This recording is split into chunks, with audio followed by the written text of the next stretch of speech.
Good morning. I'm Danielle Alexander. Welcome to the Unitarian Universalist Church of Savannah, working to build a diverse, multicultural, and beloved community. We celebrate the presence and participation of all LGBTQIA and straight people of all races, genders, abilities, ethnic, and national origins. We welcome you on YouTube and on site, whoever you know yourself to be, and wherever you are on your journey. If you're visiting us and you'd like to introduce yourself, please rise or raise your hand, and an usher will bring a microphone to you. Are there any visitors on this side?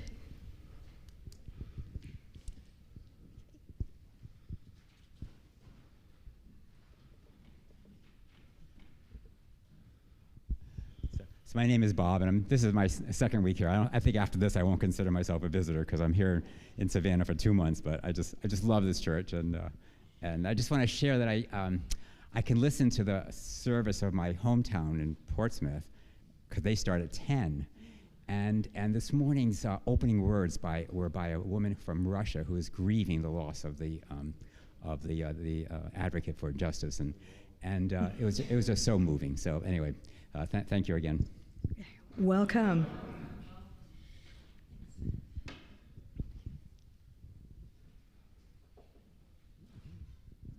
Good morning, I'm Suzanne LaRoe, and I'm from Winchester, Virginia, from the Unitarian Church of the Shenandoah Valley. And my friend and I are staying down in Hilton Head, and so I've tried to come and see all the different incarnations of the Unitarian Church, and appreciate it very much. Thank you. Welcome. Okay. And there's some visitors over on this side.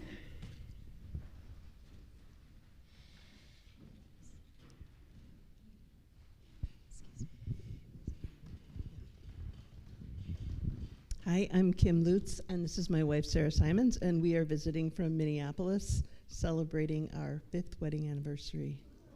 Oh, welcome. Sing it for us.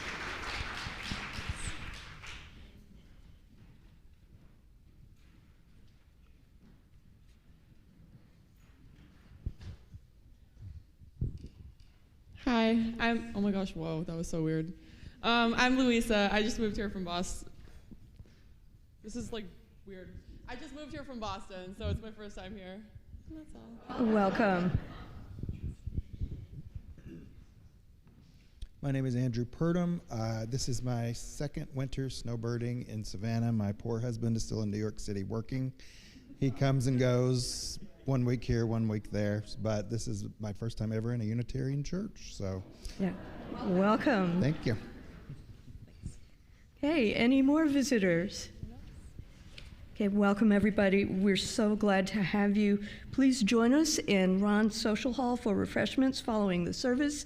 You'll find the social hall in the next building by following the crowd through this door, or the main doors is just around and behind us, or just ask the ushers. You'll see that there are 2 cards in the pew back in front of you to help us gather information for the good of our community. Use the Rainbow Chalice card, either the QR code or the space provided, to write your contact information, to sign up for our newsletter, and to receive a welcome letter from our minister. Zoom visitors may contact our administrator via email address in the chat. To share a joy or a sorrow, please use the card with the red heart and chalice. Zoom participants, please be sure to email your joys and sorrows in, and we will respond to you on them. If you fill out either of these cards, please go ahead and put it in the collection plate a little later this morning. Church announcements are emailed to members and friends on Tuesdays and Friday. Check your email for complete details about the following. We just have a few announcements. Today at 3 p.m., we welcome a multiple award-winning group, Willie Jackson and the Tybee Blues Band. Tickets are available at the door for $30. On March 3rd at 3 p.m., we will have our final concert of the Music Alliance season, a jazz concert with the Kirkley Quartet titled Up Jump Spring. Tickets are available on Eventbrite for $25. Megan Dunkelberg, our wonderful RE head, is looking for volunteers to be on call when a nursery worker must be out sick. Please email Megan at re@uusavannah.org if you can help. Also, the Spring 2024 Strengthening Families program starts Tuesday, February 20th, this Tuesday. Please contact Brett Hyland for more information or see the sign-up and information sheet posted in Ron Hall. Hey, last week, I think I saw another UU parade forming outside. I wonder what that is all about. I do know we have a stewardship campaign with Tom and Milne Cato beginning.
Wow, that was exciting.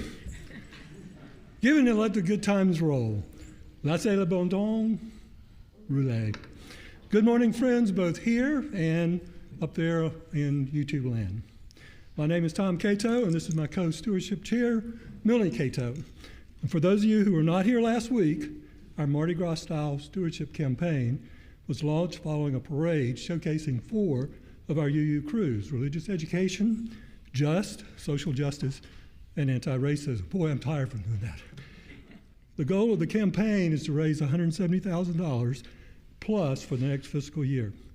Milne, would you put up our pledging poster? And she'll put some beads on there in just a moment. We began last week with almost $20,000. Since then, the pledging total has risen to $65,700.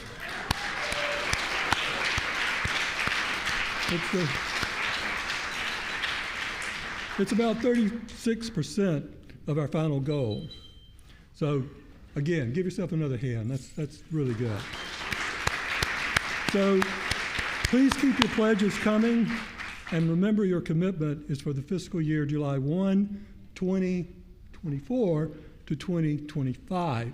No money is expected now for the next fiscal year. Many of us are still paying our pledges for this year, and we will until July 1. While $65,700 seems like a lot of money, it has come from only 24% of our pledging community. So we all know it's important for us to hear from everyone to reach that goal. Don't put off till tomorrow what we hope can easily be accomplished today. It takes less than 5 minutes to fill out either the digital or the paper pledge. Now, in addition to the wonderful work of our minister, Reverend Doege, The committees we are showcasing support our church community here and beyond. So today we're featuring 5 additional crews and crew chiefs and their teams. You will probably notice that many of our UU church members belong to more than one UU crew. A representative from each crew will speak about what their crew does and what the church means to them and why they support it. So, first up is the Green Team crew chief, Kevin Idom. Let's hear it for the Green Team.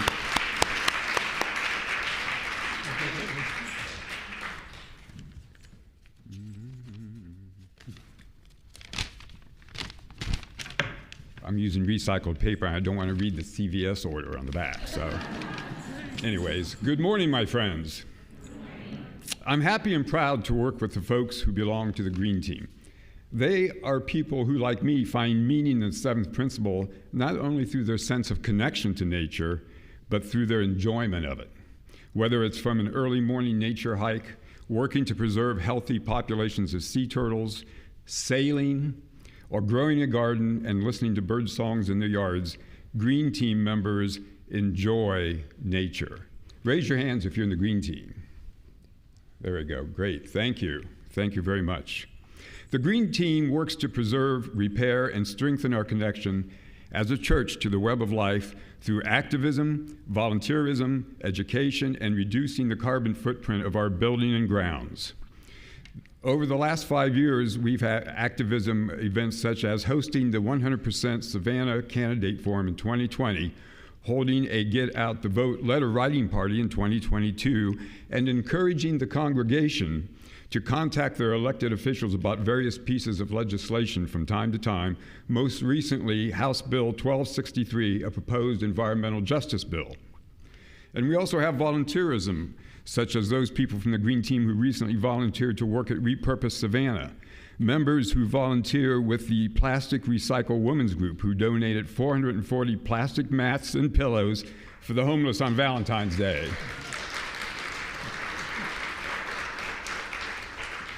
They kept over 450,000 plastic bags out of the dump. We also have gardeners from our group who are volunteered to work in partnership with the Harambe House's community garden in Hudson Hills, and 2 members of our team who are directing the transition of our grounds to a native plant garden with rain barrels. So, we've also provided lots of educational events over the years, education like the Series for Sustainable Living, which we organized and presented back in our first year, 2019, and the Saving the Right Whale film, which we hosted back in November, which filled Ron Hall.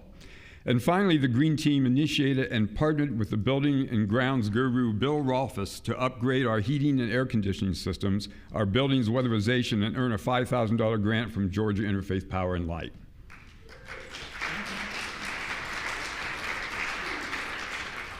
And I always think about that it's pledges from all of you who make these things possible, so thank you very much. If you think about it, it is out of the natural world, our connection to the interdependent web of life, that all the other principles of our faith that promote the best aspirations and expressions of humanity emerge. It is the ground from which come the highest potentials of the human race. Thank you.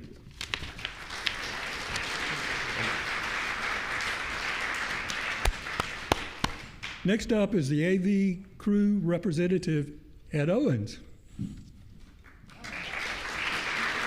And his team is working as he speaks. He's also working too, he's taking time out. Yeah, I represent the AV team, which is me and Gordon Webb, Sean Sullivan, Christian Ray, occasional help from Mark and Jane. So we work behind the scenes closely with the minister and the Music Alliance as well, and worship associates to try and make sure that your experience here is pleasant. So that means that you only notice us when we really foul up. Our main job is to make sure that the audio is comfortable, that you can hear everything, that everybody's speaking, and we also manage a video system, and we're broadcasting live on YouTube now, so that's all coming from up there. With only 4 of us steady people, oh, thank you.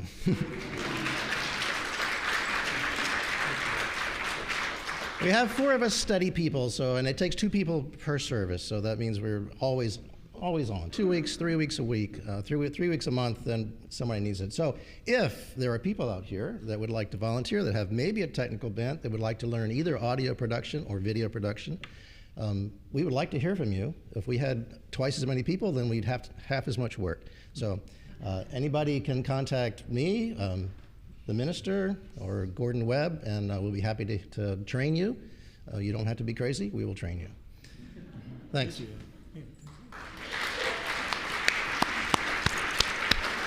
Thank you, Ed. And Ed's back off to work because he's actually working that camera up there because there's only 2. So really, he's right. We need more people to help out with the AV team.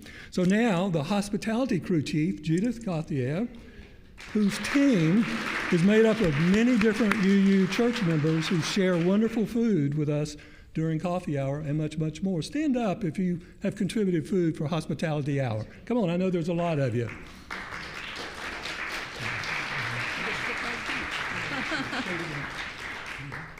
Hi, so for part of the year, I head up hospitality, and I work with you. You are my committee of volunteers.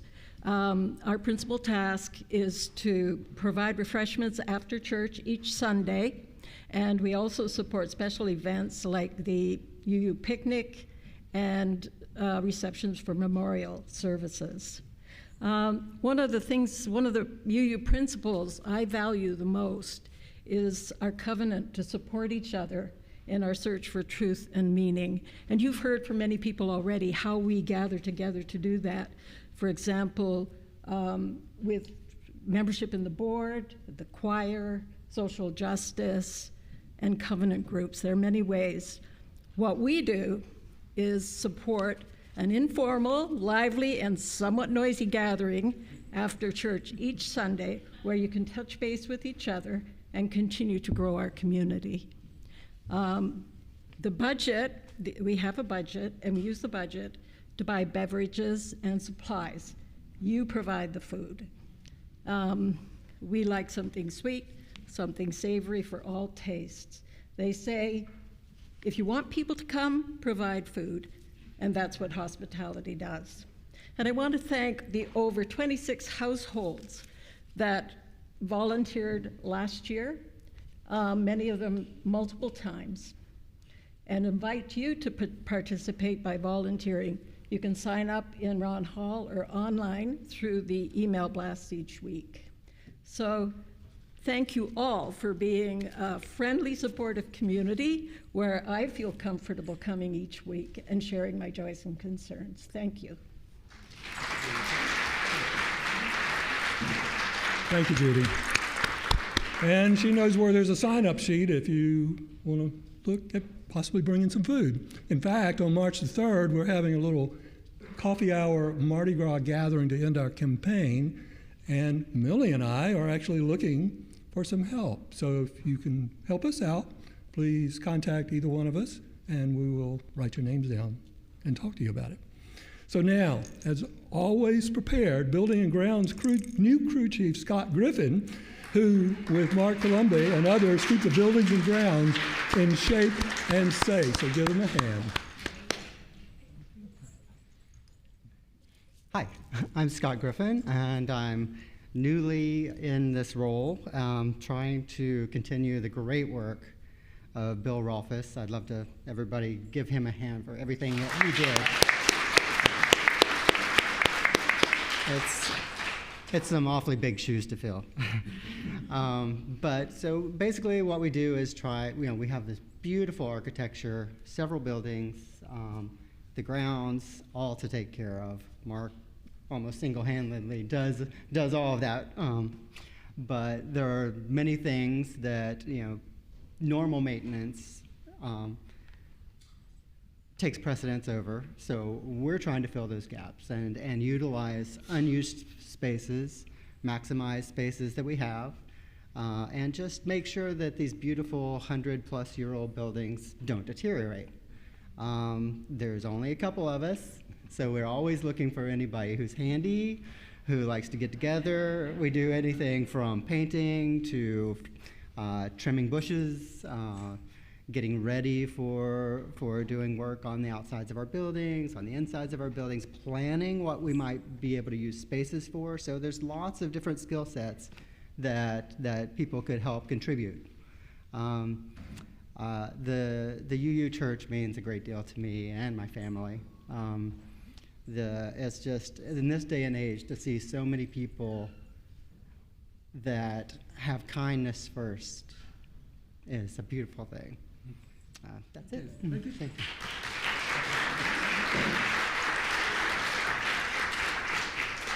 And finally, ushers and greeters, crew representative, Abigail Tyson-Noss. Let's give all of the ushers a shout out for those welcoming smiles as we see each week.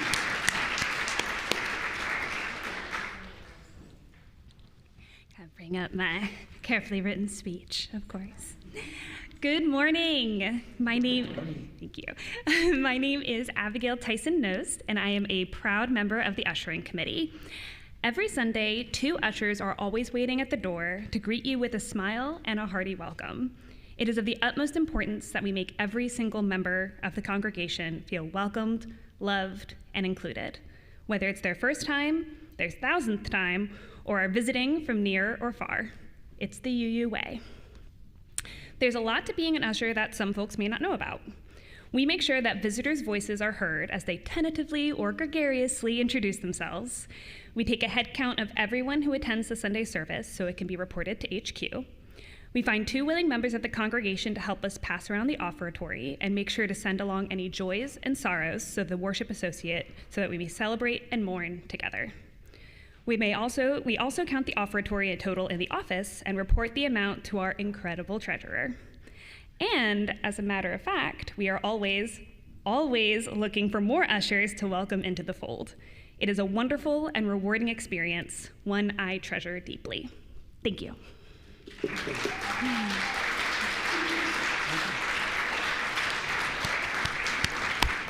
So thank you, all of you, for sharing this information and to everyone for your support. We know every one of us would like to help the many ministries and committees of the church thrive. So be sure to point your camera at the pledging QR code on the back of your service program today. Make my laptop screen light up, or just fill out the paper pledge and place it in the Mardi Gras hat after service. And those papers are both in front and back, pledge papers. So, you do this and the job will be done and you will feel good about being finished. So before our quick parade, I'd like Mildy Cato to say a couple of words to you. And Mildy?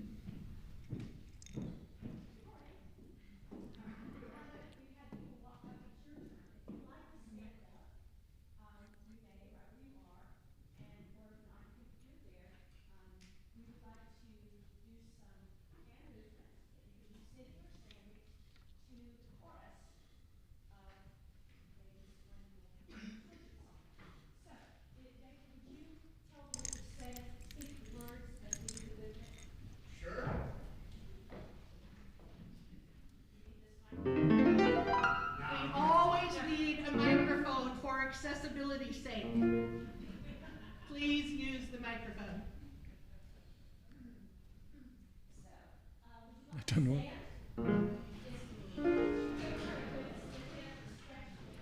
You can't do the move.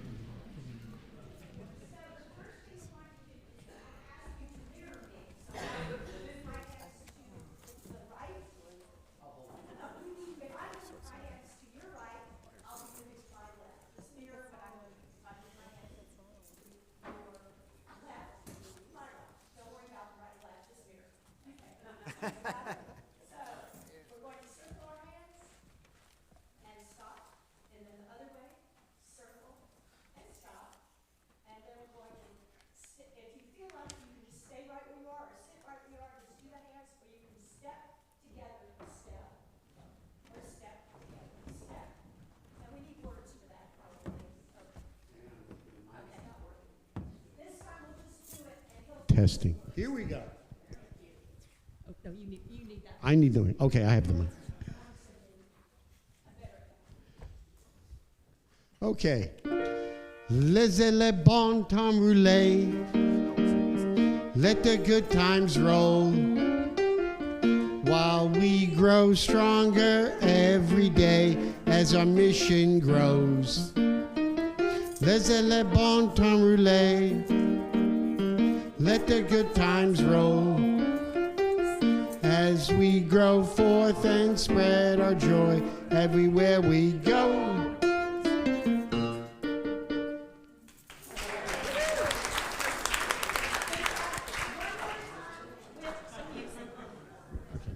I can't sing it. Can you sing it? Can the chorus sing it?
Thank you, Tom and Millie, and all our amazing UU crews.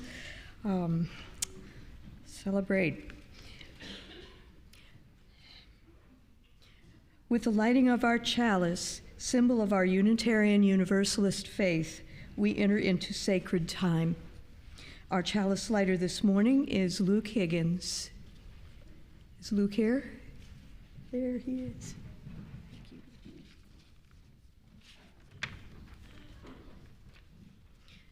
Our chalice lighting words are by Sherry Woodbury. Spark of the Spirit, cupped in earth's embrace, light of love, alive in all creation. As we kindle this flame, we rekindle our connection to the sacred web of life.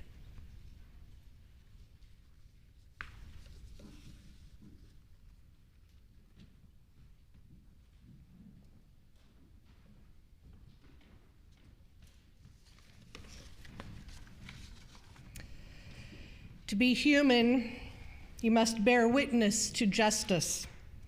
Justice is what love looks like in public. To be human is to love and be loved. Will you please rise now in spirit or in body for our Hymn of the Month, number 1017 in the Teal Supplement, Building a New Way.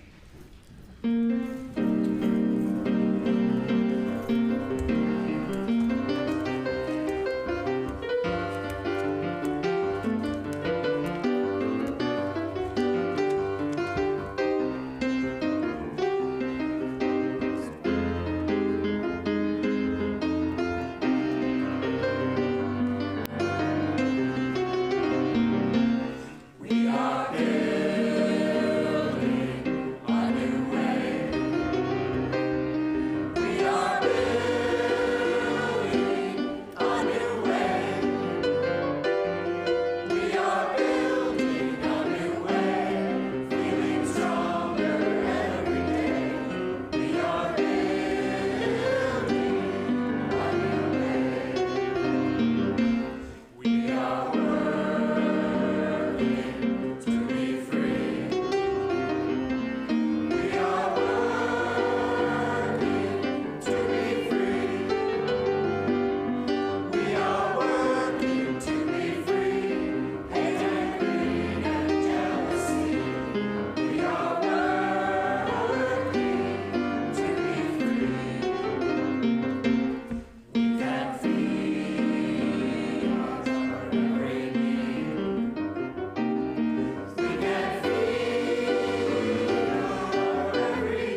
time now for our story. Anyone who would like to see the pictures may come forward.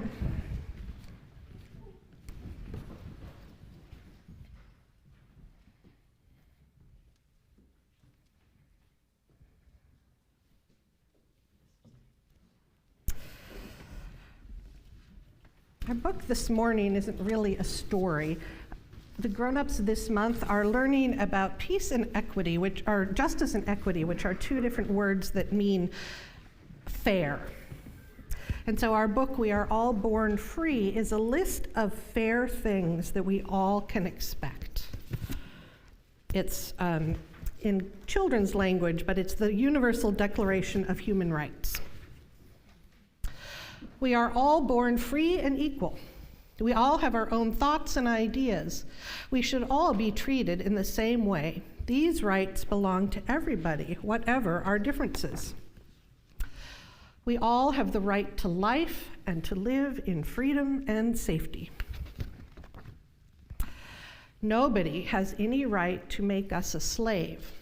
We cannot make anyone else our slave. Nobody has any right to hurt us. Everyone has the right to be protected by the law. The law is the same for everyone. It must treat us fairly. We can all ask for the law to help us when we are not treated fairly. Nobody has the right to put us in prison without a good reason, to keep us there or to send us away from our country. If we are put on trial, this should be in public. The people who try us should not let anyone tell them what to do. Nobody should be blamed for doing something until it is proved. When people say we did a bad thing, we have the right to show it's not true. Nobody should try to harm our good name.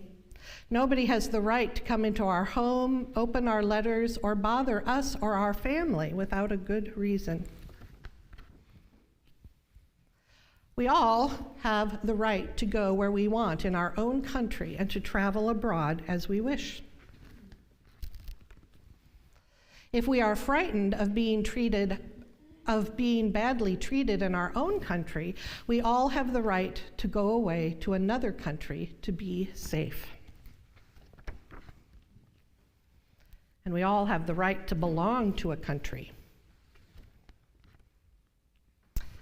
Every grown-up has the right to marry and have a family if they want to. Men and women have the same rights when they are married and when they are separated.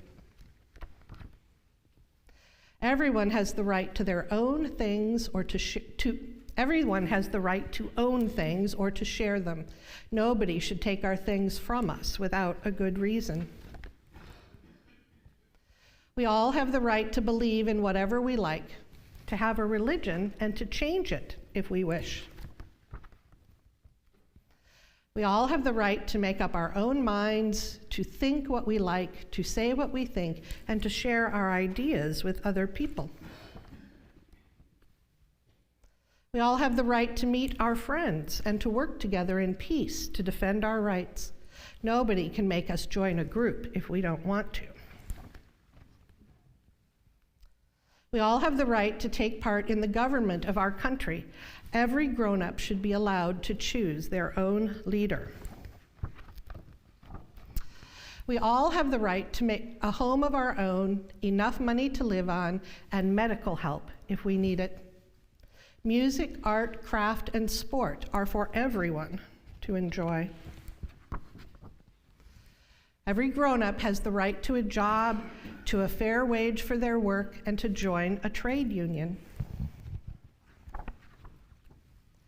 We all have the right to rest from work and to relax. We all have the right to a good life. Mothers and children and people who are old, unemployed, or disabled have the right to be cared for.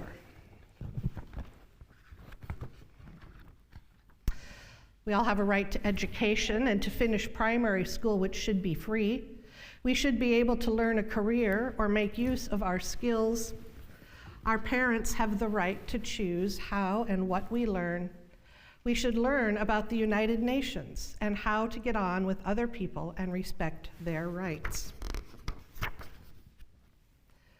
We all have the right to our own way of life and to enjoy the good things that science and learning bring. There must be proper order so we can all enjoy rights and freedoms in our own country and all over the world. We have a duty to other people, and we should protect their rights and freedoms. Nobody can take these rights and freedoms from us. Thank you for listening. We will sing you on your way. I'm taking this one.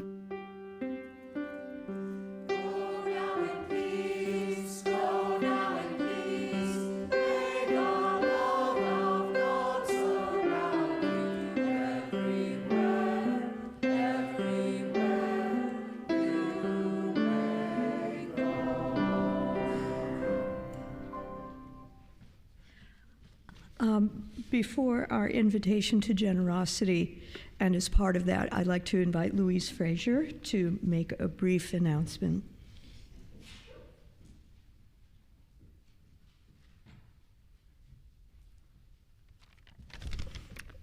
Yes, 4 times a year, we share our plate with a deserving organization. And this year, I'm very happy to announce that the Anti-Racism Committee for ARC has selected Safe Shelter for our Share the Plate Sunday. Since 1979, Safe Shelter has been Savannah's only shelter dedicated to the victims of intimate partner violence and their children under the age of 18. It's open 24 hours a day, 7 days a week. It provides safe, confidential services to all victims of domestic violence, including a 24-hour crisis line and temporary housing. It is one of the largest domestic violence shelters in the state of Georgia. It also provides shelter for men in need of safe temporary housing at an alternate location. People of all races, ethnicities, socioeconomic classes, genders, and sexual orientations can be victims of partner violence. We hope UU Savannah will give generously to support these services to help members of our community find safety and healing.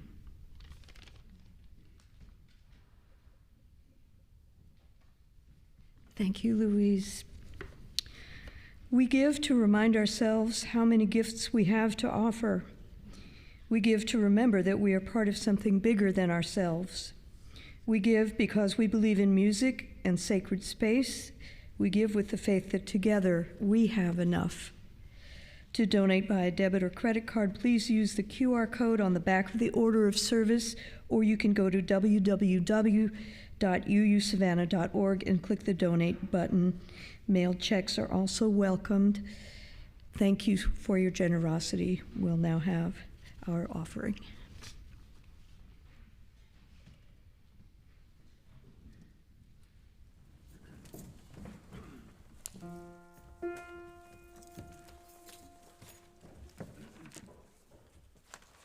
We belong to each other and together we're free. If we all stand together, we're free. Sharing love for each other with our sisters and brothers. If we all stand together, we're free. We are stronger together and together we're free. Standing strong with each other, we're free. Lifting up one another, standing up for our brothers. We are stronger together, we're free. Fill the world with compassion and together we're free. If we welcome the stranger, we're free. Legal behind us, flood the world with our kindness. If we welcome the stranger, we're stronger together. We're standing together, we're free.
We don't have any expressed joys, at least expressed in writing, joys and sorrows today, but we all carry what we carry inside.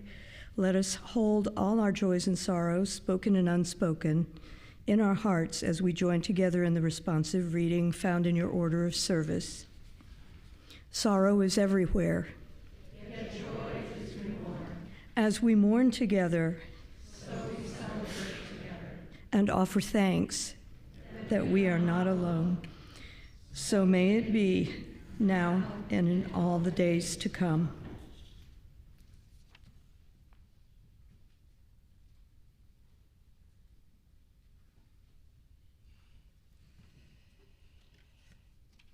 Let us enter into a spirit of meditation. The words of meditation this morning are in the form of a prayer written by W.E.B. Du Bois. Give us grace, O God, to dare to do the deed which we well know cries to be done. Let us not hesitate because of ease or the words of others' mouths or our own lives. Mighty causes are calling us. The freeing of women, the training of children, the putting down of hate and murder and poverty, all these and more. But they call with voices that mean work and sacrifice, even death. Mercifully grant us, O God, the spirit of Esther that says, I will go, and if I perish, I perish.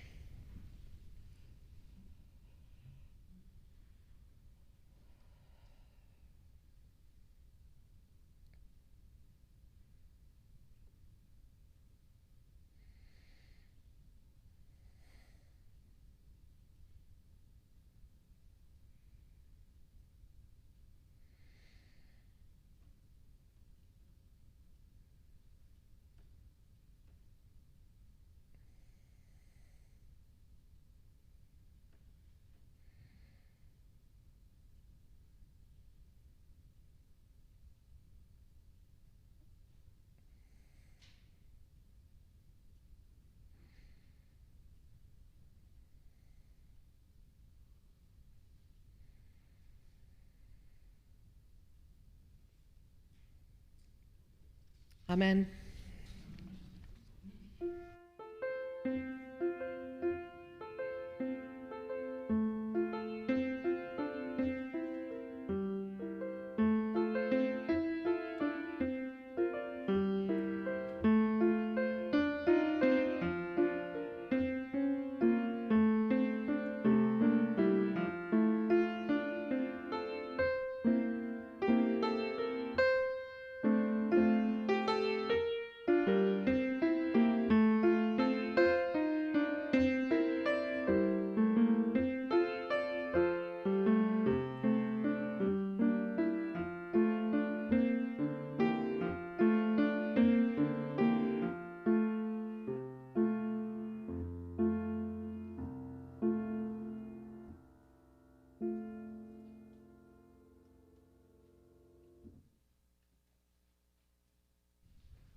Our reading this morning are excerpts from Just Mercy by Brian Stevenson.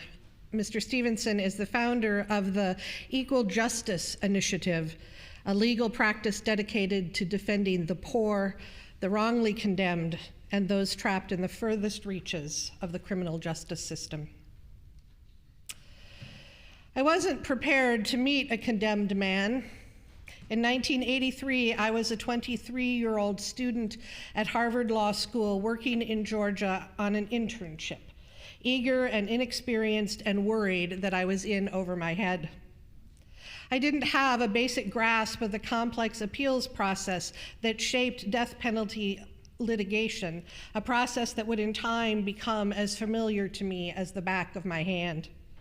When I signed up for this internship, I hadn't given much thought to the fact that I would actually be meeting condemned people. I was convinced that this man was going to be very disappointed to see me. I practiced my introduction over and over. Hello, my name is Brian. I'm a student with, no. I'm a law student with, no. My name is Brian Stevenson. I'm a legal intern with the Southern Prisoners Defense Committee, and I've been instructed to inform you that you will not be executed soon. You can't be executed soon.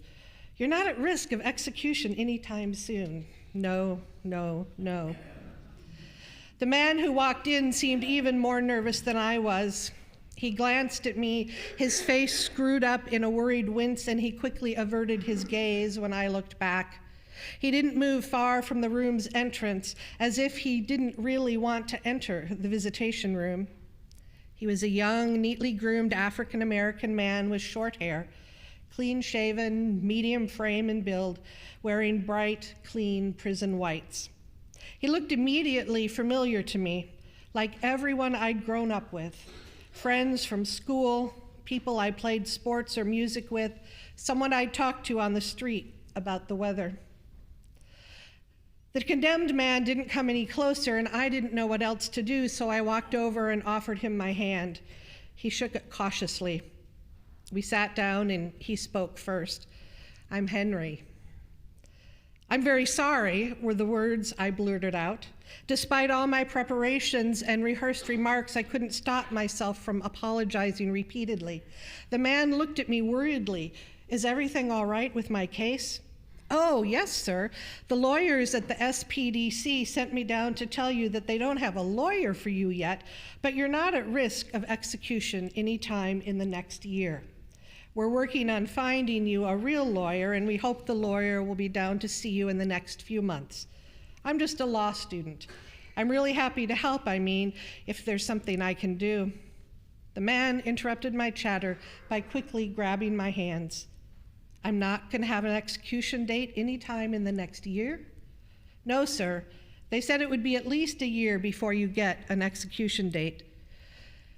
Those words didn't sound very comforting to me, but Henry squeezed my hands tighter and tighter. Thank you, man. Really, thank you. This is great news. His shoulders unhunched, and he looked at me with intense relief in his eyes. You are the first person I've met in over 2 years after coming to death row who is not another death row prisoner or a death row guard. I'm so glad you're here, and I'm so glad to get this news. I've been talking to my wife on the phone, but I haven't wanted her to come and visit me or bring the kids because I was afraid they'd show up and I'd have an execution date. I just don't want them here like that. Now I'm going to tell them they can come and visit. Thank you. I was astonished that he was so happy. I relaxed too, and we began to talk. Within an hour, we were both lost in conversation. I had come into the prison with such anxiety and fear about his willingness to tolerate my inadequacy. I didn't expect him to be compassionate or generous.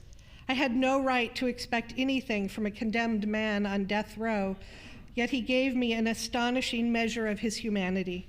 In that moment, Henry altered something in my understanding of human potential, redemption, and hopefulness. I grew up in a poor, rural, racially segregated settlement on the eastern shore of the Delmarva Peninsula in Delaware, where the racial history of the country casts a long shadow. African Americans lived in racially segregated ghettos, isolated by railroad tracks in small towns or in colored sections of the county. The Black people around me were strong and determined, but marginalized and excluded. My grandmother was the daughter of people who were enslaved in Caroline County, Virginia. She was born in the 1880s, her parents in the 1840s. Her father talked to her all the time about growing up in slavery and how he learned to read and write, but keep it a secret. He hid the things he knew until emancipation. The legacy of slavery very much shaped my grandmother and the way she raised her 9 children. It influenced the way she talked to me, the way she constantly told me to keep close. When I visited her, she would hug me so tightly I could barely breathe. After a while, she would ask me, "Brian, do you still feel me hugging you?" If I said yes, she'd let me be. If I said no, she would assault me again. I said no a lot because it made me happy to be wrapped in her formidable arms. She never tired of pulling me to her. You can't understand most of the important things from a distance, Brian.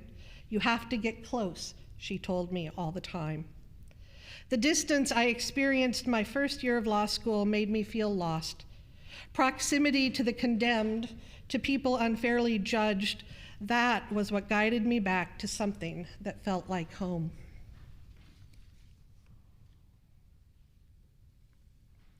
We don't have time for our second reading, which was to have been Hymn, a poem by Alexi Sherman, who is a Native American novelist, short story writer, and screenwriter. And those of you who sign up for the readings, I'll send it along to you. Will you please rise in spirit or in body for our hymn number 299, Make Channels for the Streams of Love.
All right, I've cut some of it, but if you have to leave, you have to leave. I am among what must be the last generation of former kids to have learned to read with Dick and Jane. The editions we studied, I was in first grade in 1970, gave Dick, Jane, and Sister Sally black friends. Michelle Martin, a professor of children's and adolescent literature at Clemson University, whose research focuses on African American children's books, wrote about those readers. The Dick and Jane readers that most baby boomers and pre-boomers learned their alphabets from first appeared in 1930. 2 decades later, over 3/4 of America's first graders were reading Dick and Jane books. But it wasn't until 1965, a year after the Civil Rights Act, that people of any color other than pink appeared in the series, in the form of an African-American family with a mother and father, the twin girls Pam and Penny, and an older brother, Mike. Mike was the same age, size, and temperament as Dick. In fact, as the historians of Dick and Jane books have pointed out, he's Dick's first real friend. Pam's and Penny's and Mike's family have the same values, the same work ethic, the same material thing as Dick, Jane, and Sally. Their dad is a white-collar worker too, and their mom is a housewife. Perhaps the only major difference lies in the fact that their grandparents live in the city, in an apartment, not in the country, like Dick's and Jane. The designers clearly were careful in their demographic research. And Pam's and Penny's and Mike's family brings something wonderful to the street, a sense of style, of energy, laughter, and joy. Despite what was going on in the world outside, in these shelter pages, there was complete harmony, and perhaps, too, hope. Michelle Martin. Michelle's article on the website recess.utl.ed is accompanied by an illustration from one of the readers showing Mike and Penny and Pam watching delightedly as their father, dressed in a gray suit and hat, carrying a brown briefcase, pushes himself along the sidewalk, one foot on the back of a tricycle, hands on the handlebars, the other foot waving behind. The style, energy, laughter, and joy Dr. Martin described. There was one African-American kid in my kindergarten class, and he had disappeared by first grade. If I thought about it at all, and I don't remember doing so, I probably assumed that Peter's family's life mirrored mine in the same way that Mike, Penny, and Pam's life mirrored Dick, Jane's, and Sally's. And maybe it did. There wasn't a lot of diversity in 1970s Minnesota suburbia, at least not visible diversity. The point is, I don't know, and I don't know because I didn't know Peter's family. I didn't know who else was in Peter's family, where they lived, if they had any pets, if their grandparents lived in an apartment in the city or on a farm in the country. I didn't know any of these basic facts about Peter's life, and certainly not anything of greater significance. Did they go to church, and which one? How they had come to live in that suburb, what it was like to be the only African-American child in the whole kindergarten. And why wasn't Peter there more than just that 1 year? I didn't know anything about Peter's life because, in the words of Brian Stevenson, I never got proximate to Peter. In his 2017 Ware lecture to the General Assembly of the Unitarian Universalist Association, Brian Stevenson discussed 4 essential things that we must do to create a more just and equal world. Get proximate to the poor, the excluded, the neglected, and abused. Change the narratives that underlie racism and other inequalities. Stay hopeful about creating justice and be willing to do uncomfortable racism and other inequalities.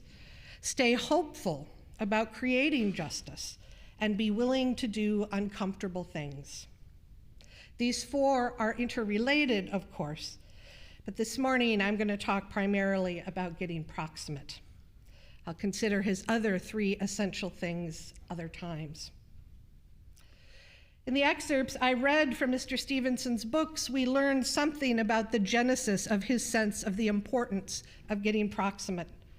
We learned that in his very first awkward, life-altering visit with a death row inmate, his grandmother's words, "You can't understand most of the important things from a distance, Brian," those words became gospel, good news that convicted him to a life of getting close to important things and set him on his very specific career path.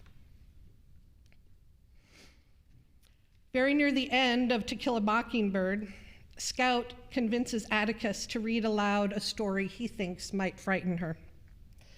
"Read it loud, please, Atticus. It's real scary." "No," he said, "you've had enough scaring for a while. This is too..." Atticus, I wasn't scared. He raised his eyebrows, and I protested, leastways not till I started telling Mr. Tate about it. Jem wasn't scared either. Asked him, and he said he wasn't. Besides, nothing's really scary except in books. Atticus opened his mouth to say something, but shut it again. I moved over and leaned my head against his knee. He said, The Gray Ghost by Secretary Hawkins, Chapter 1. I willed myself to stay awake, but the rain was soft, and the room was so warm, and his voice so deep, and his knee so snug that I slept. Seconds later, it seemed his shoe was gently nudging my ribs. He lifted me to my feet and walked me to my room. Heard every word you said, I muttered. Wasn't sleep at all. It's about a ship and Three-Fingered Fred and Stoner's Boy. Yeah, and they all thought it was Stoner's Boy messing up their clubhouse and throwing ink all over. And they chased him and never could catch him because they didn't know what he looked like. And Atticus, when they finally saw him, why, he hadn't done any of those things. Atticus, he was real nice. Most people are, Scout, when you finally see them. It doesn't always happen that way, of course, that most people are real nice when you finally see them. It didn't even always happen that way in Harper Lee's novel. But it does often happen that when you get to see someone, you come to understand them and learn from them in a way you never could from a distance. Finally seeing people, eliminating the distance and getting proximate breaks open our understanding and changes our relationship to our neighbors, our enemies, our classmates, our kin upon the earth. But getting proximate means more, of course, than simply reducing physical distance. It requires more of us even than repeated exposure or casual familiarity. During my year at Yale Divinity School, I had an experience that highlighted how inadequate close physical proximity and even repeated exposure or familiarity can be in our quest to expand our understanding of the important things, the things that empower us to help bring about equity and justice. Following an incident of vandalism of the chapel Bible prior to the memorial service for a gay student, we had a community-wide discussion about diversity and inclusion.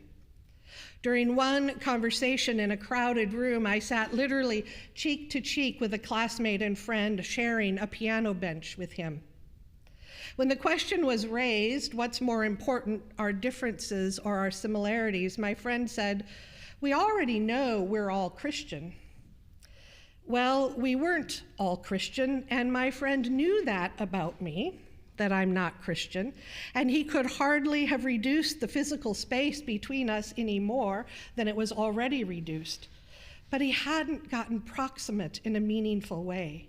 He hadn't gotten so close to me that he could feel my experience or understand what it meant for me to be the sole non-Christian in that community of learning and faith.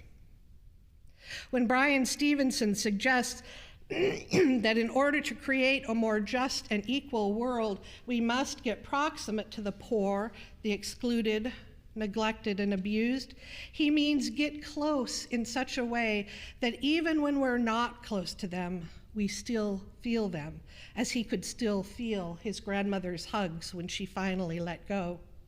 Get close in such a way that our lives are changed forever, in such a way that from then on, our decisions, our words, our actions, our prayers, our expenditures of resources are all shaped and informed and directed in some way by that proximity. That we won't tolerate language, won't patronize businesses, won't consume media and entertainment that harm, exploit, denigrate, or otherwise belittle the humanity of any segment of our society.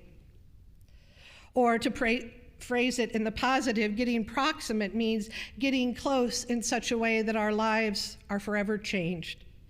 In such a way that from then on, our decisions, our words, our actions, our prayers, our expenditures of resources are shaped and informed by that proximity. that we do use language and patronize businesses and consume media and entertainment that recognize and lift up and celebrate and honor and support, financially and in other ways, the humanity of segments of our society too long burdened, threatened, and broken by indifference, intolerance, fear, and hatred. Our American society is segregated across all kinds of divides: race, class, education, politics, religion, gender identity. Getting proximate to those excluded, neglected, and abused as a result of those divides is challenging. I'm not an expert on how to make it happen or what it looks like when it does. I commend to you any of Bryan Stevenson's books, Just Mercy, from which I read, or his talks on the internet. There is a study guide, a discussion guide for Just Mercy, and if there's enough interest, we can have a group. In the meantime, I offer a couple of thoughts to start us on the right path. First, getting proximate to the poor, excluded, neglected, and abused doesn't mean setting out to help or rescue or save any person or group of persons. Stevenson's story shows clearly that his first visit to death row rescued him as much or more than it rescued Henry. Once the anxiety subsided, both men encountered each other as men with families, histories, tastes in music, dreams, and questions. Henry may have gone back to his cell with his heart lifted by the knowledge that he had at least a year in which to invite his wife and children to visit him. But Stevenson, too, walked out of that visitation room with a gift, a vocation calling him. Surely he feels that visit in his bones and in his soul, even now, 40 years later.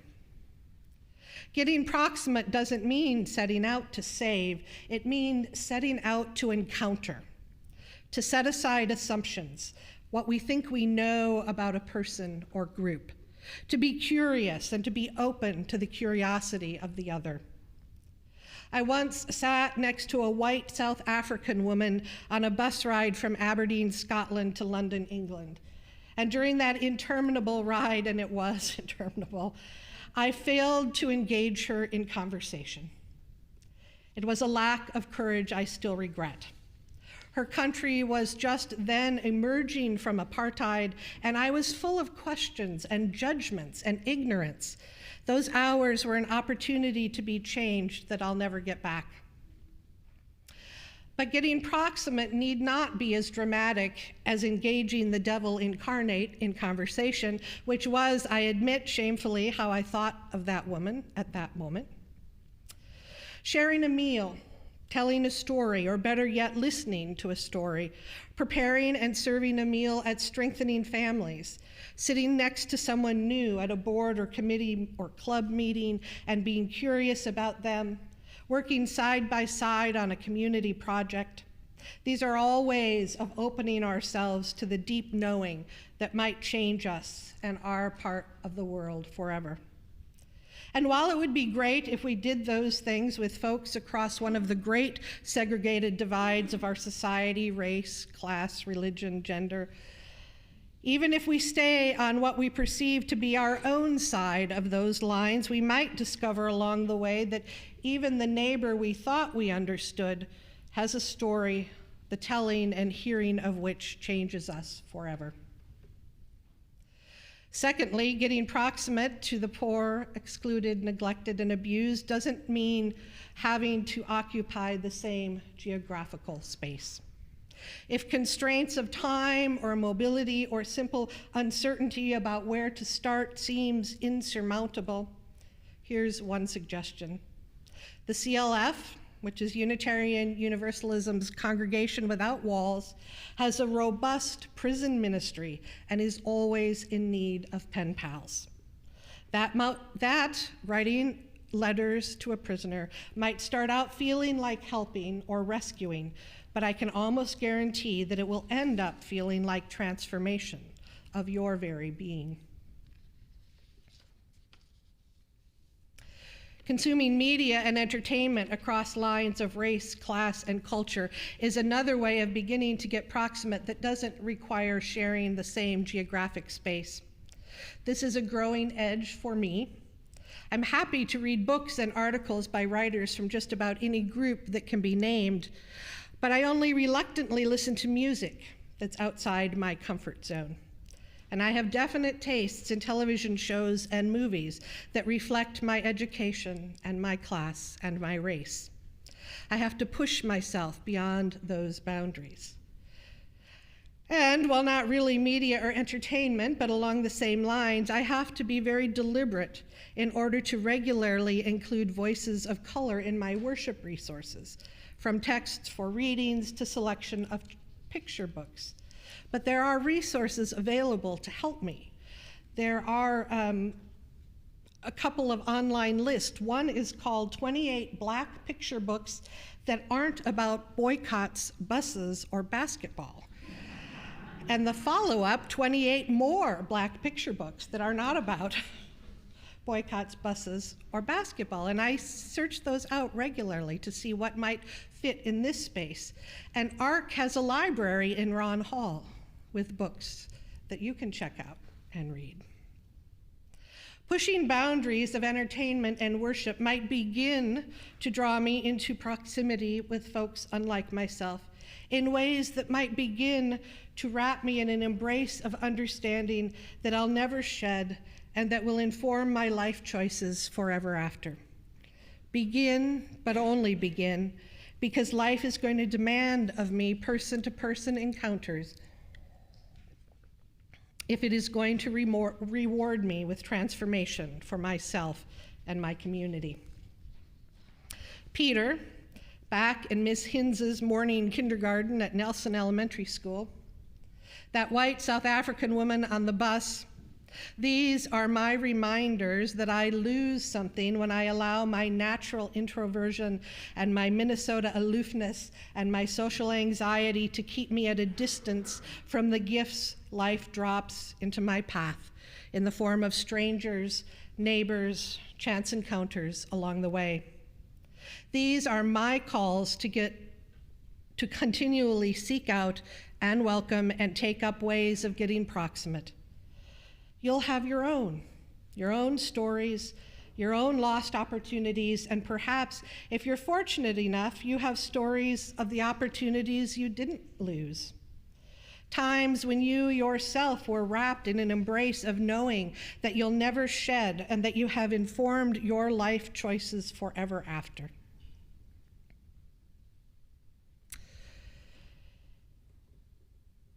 The poem that I didn't read this morning, from another voice of color, ends this way. It's a reminder of what's at stake and what's in store and how we might be called into the glory of our better selves if we dare to answer Brian Stevenson's call to get proximate. From Sherman Alexie. I am one more citizen marching against hatred. Alone we are defenseless, collected we are sacred. We will march by the millions, we will tremble and grieve, we will praise and weep and laugh, we will believe. We will be courageous with our love, we will risk danger as we sing and sing and sing to welcome strangers. Amen. Our closing hymn is in the Teal Supplement number 108. Please rise in body or spirit for When Our Heart is in a Holy Place.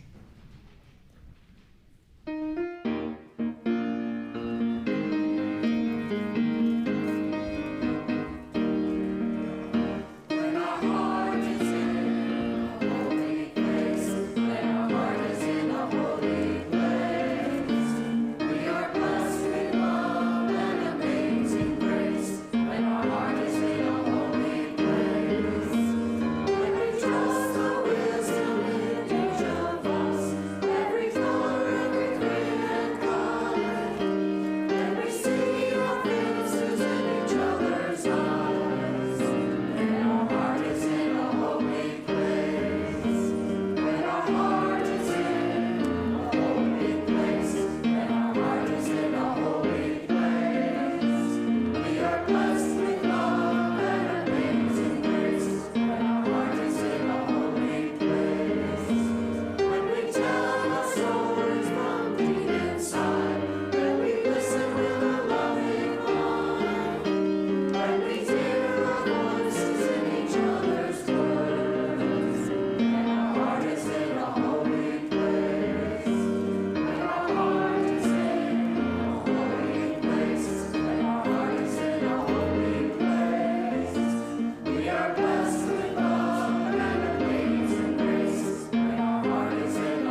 Go forth with songs of welcome on your lips, loving justice into the world until strangers are no more. Amen.